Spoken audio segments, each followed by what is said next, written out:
ka filluar që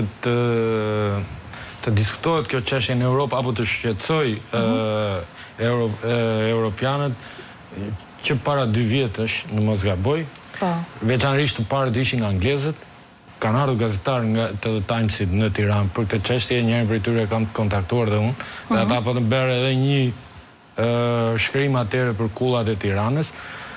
Por sa më shumë që po kalon, aq më shumë po forcohet bindja apo më saktë po dalin provat në shtypin ndërkombëtar që në Shqipëri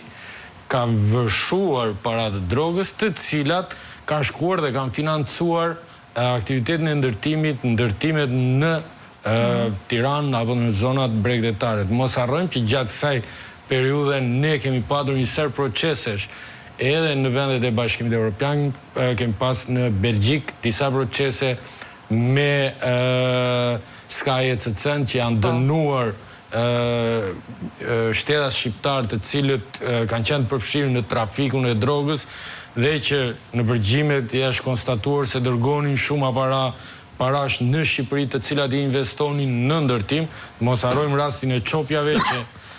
një kompani vetëm në një vit kishte pastruar 7.5 milion euro, ose më saktë kishte investuar 7.5 milion euro para të narkotrafikut në 2 ndërtesa në Tiranë. Pra tashmë janë bërë një sër provash të cilat nuk qëndrojnë vetëm brenda apo nuk vinë vetëm nga brenda Shqipërisë, por europianët i kanë edhe aty për shkak të proceseve që ata kanë pasur ndaj bandave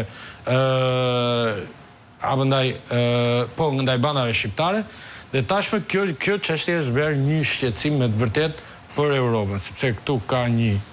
ekonomi ku po themi aktivitetet e jashtëligjshme që ndodhin në vendet e tyre, pra trafiku i drogës që dëmton europianët atje ku ndodh, vjen dhe të ardhurat e tyre legalizohen shumë thjesht shtetërore dhe pa asnjë shqetësim në Shqipëri. Duhet kemi parasysh edhe diçka tjetër. Mekanizmi kryesor përmes të cilës e lufton bota e qytetëruar, po themi krimin, është goditja financiare, apo jo? Sigurisht. Pra shkëputja